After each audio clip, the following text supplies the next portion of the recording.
Why you Well, today is a day of protest about, in particular, the proposed state visit of Donald Trump to the UK, but it's also in defence of the rights of migrant workers to continue living and working here in Britain after Britain triggers Article 15 and leaves the European Union.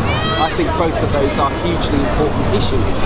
I'm a member of an organisation called Stand Up to Racism, and we think that Trump is a deeply racist as well as profoundly sexist and homophobic leader, not fit to be president. We don't think that he should be invited to come over here, and I think that, as you can see, I'm black myself.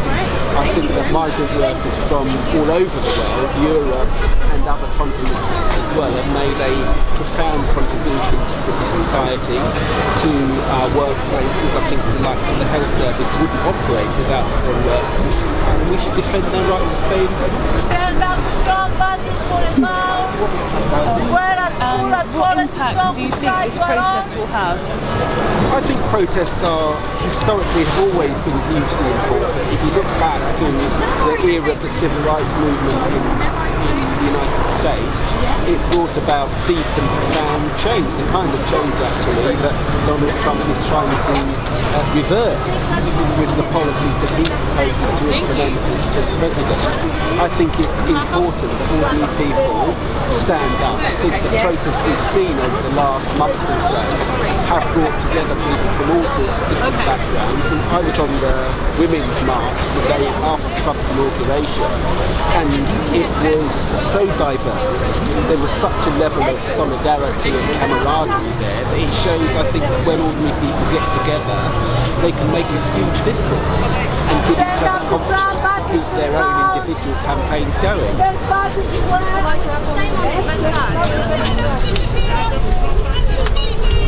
So, people say the latest developments, such as the vote to leave the EU and the election in the US, were democratic and we should respect democracy. What are your opinions on that? Well, I think we need to be a little bit careful about this. First of all, let's look at Trump. Trump, for one, got about less than 20% of the popular vote in America. He lost the popular vote to Hillary Clinton. She got more than 2 million votes more than him. And so he's the president not because he's a popular candidate, but because of the vagaries of the American electoral college system. In fact, both he and Clinton were deeply unpopular candidates because I think both of them don't really stand for ordinary working class people, but they stand for a global elite that has betrayed ordinary people.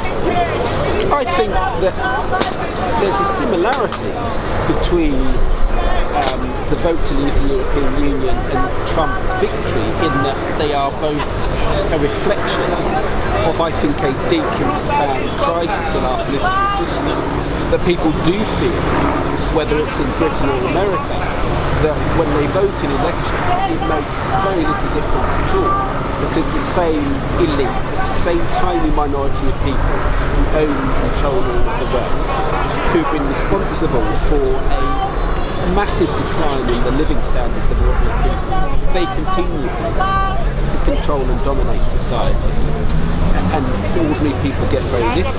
And I think that that's what lies behind both Trump's victory and the European Union referendum. I think the difference is Trump is part of the global elite, a billionaire businessman who's made his money from property speculation.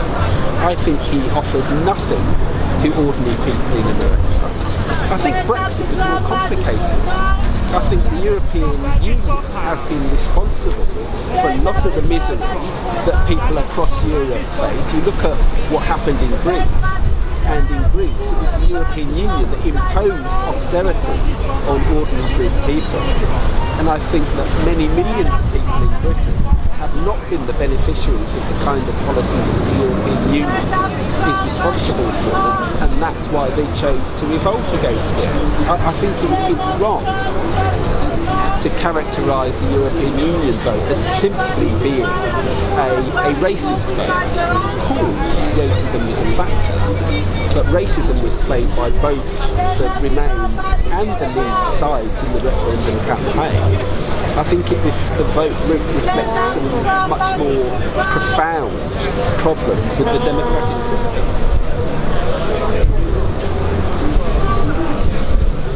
Stand up to Trump marches for the pound.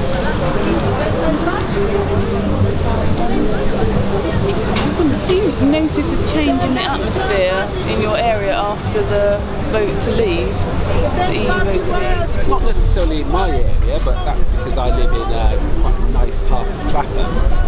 I think more generally, however, there has been a change in atmosphere. There has been a noticeable increase in racist attacks. It's unquestionably the case that violent racists have been emboldened by the outcome of the referendum.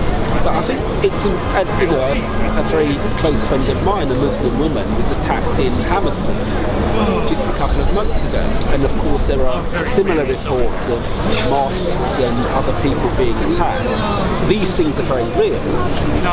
I think it's important to point out that we've seen an increase in racist attacks, certainly here in Britain, for much longer than just the period since the referendum. Think back to the European Union elections in 2014. Which party came top of the poll there? It was UKIP came top of the poll, got the most seats out of all of the British parties in the European Union election, precisely by playing the race card. And we saw an increase in racist attacks following that.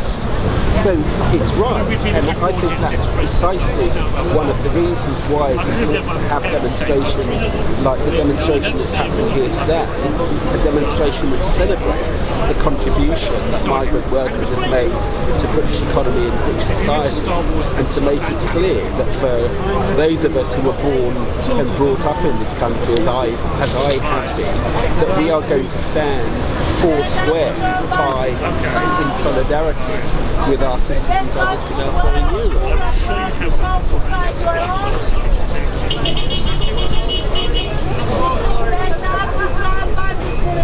What do you think will be the effect of Brexit and the election of Donald Trump?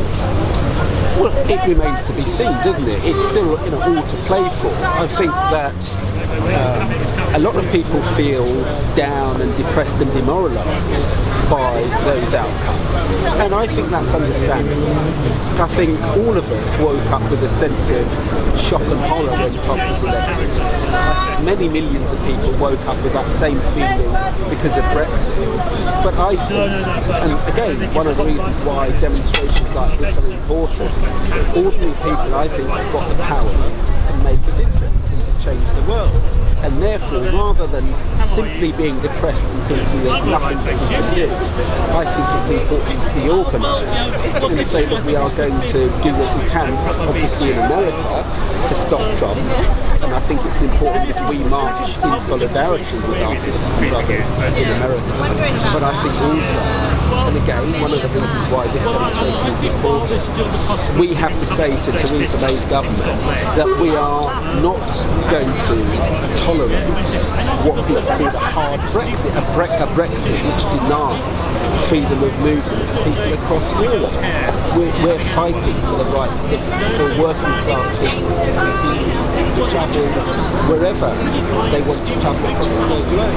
And incidentally, I would argue, not just in favour of European Union, but for the rights of workers from wherever they are. I think it is an absolute disgrace, for example, that last week Theresa May's government said that they were going to stop taking refugees, having pledged to take 20,000, to have said that after taking less than 350, they're no longer going to allow refugees to come to this country. It's an absolute disgrace. We have to stand up to that. Stand up to Trump marches for the pound. Next one is another Brexit question. Were you involved in the campaign for Remain or Leave? Well, I supported a campaign which is called Lexit. So it was for what we called a left-wing exit, on the basis that, as I said earlier, I think that the European Union has been a disaster for ordinary people. I think the European Union has always been a bottom club really, that has worked in the interests of the rich and powerful and against the interests of ordinary working people. And therefore I personally supported a campaign for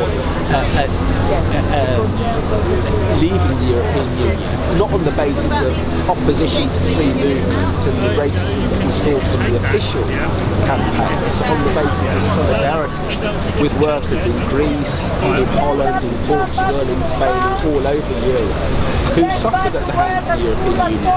But I would say this now, I think that the most important task today is not for us to continue arguing about whether people voted Remain or Exit, but to argue in defence of the rights of workers from across Europe who continue working in Britain. I would stand shoulder to shoulder with whoever people,